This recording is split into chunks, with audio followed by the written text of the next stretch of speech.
Think about the decisions you made today. What to start, who to see, what to let go of. Do you actually believe those choices were yours? Here's the thing, your brain was already programmed before you were even born. And the programmer?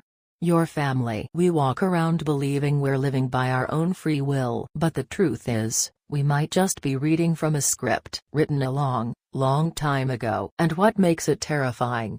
That script feels so natural, so you, that you've mistaken it for your personality, your taste, your life. Stay with me, because by the time this video is over, something is going to click. You're going to realize that the most important choices you've ever made weren't entirely yours. And the moment you see that script for what it is, that's when your real life actually begins. Have you ever caught yourself shrinking around a certain person, without anyone telling you to?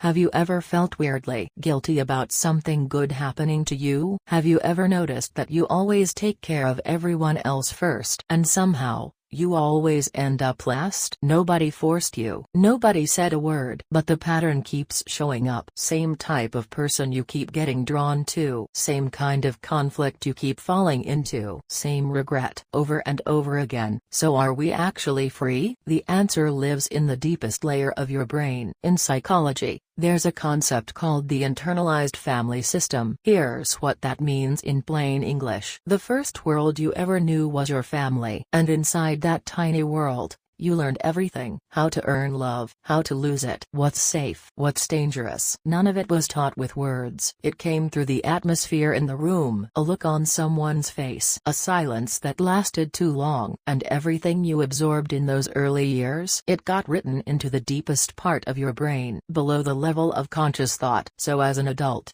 you're still running that program, like an operating system installed decades ago, quietly running in the background of every single decision you make. Attachment theory, the idea that how we first experience love shapes every relationship we'll ever have, backs this up completely. If you grew up with love that felt steady and safe, you probably give and receive love with relative ease today. But if love came with conditions, you've spent your whole life trying to prove you deserve it. There's this quiet fear underneath everything: if I'm not good enough, I'll lose it. Some people run the moment things get too close. Others hold on so tight they can't breathe. Both patterns learned early from the very first people who loved you. But here's where it gets wild. It's not just your parents' way of loving that got passed down to you. It's their unexpressed emotions, their unhealed wounds, the dreams they never got to live. Psychology calls this intergenerational transmission. A parent's anxiety becomes their child's perfectionism. A grandparent's grief becomes their grandchild's emptiness. You're not just living your own life. You're carrying unfinished business that goes back generations. Why do you need validation this badly? Why does conflict feel like a threat to your survival? The answer might not be inside you. It might be inside your parents, and inside their parents. If you just thought, "Oh, it's not just me," you're right. This is not your personal failure. This is the weight every human being carries. Now stay with me, because what I'm about to say next might untangle something you've been confused about your entire life. There's another piece to this: family roles. Every family has an invisible cast of characters. The responsible one, the funny one, the troublemaker, the invisible one who absorbs everyone else's feelings without being asked. The problem is most of us never take off the costume. At work, with friends, with the people we love most, we keep playing that same role we were assigned as kids, completely unconsciously. So let me ask you something: what was your role in your family, and does it still feel like you're playing it today? Drop it in the comments. I promise you're not as alone in this as you think. So how do you break free from a script you didn't write? 3 things. Remember these. First, notice the voice that plays automatically when a decision triggers sudden guilt,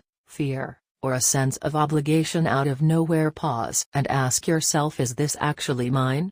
Or did someone else plant this? That one question creates a tiny gap between you and the voice. And that gap?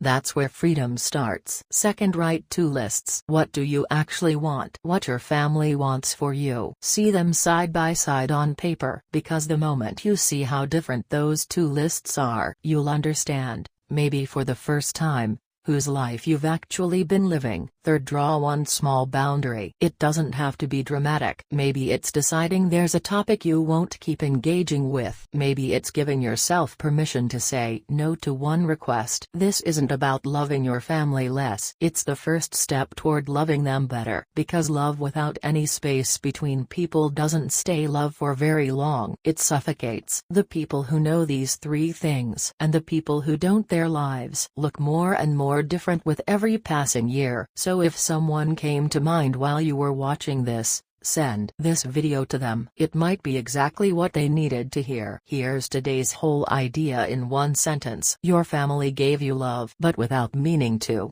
They also handed you a script. And the moment you recognize that script for what it is, that's when you finally start growing up for real. Hit subscribe. We're here to read your mind every week. And one last thing before you go. Looking like your parents?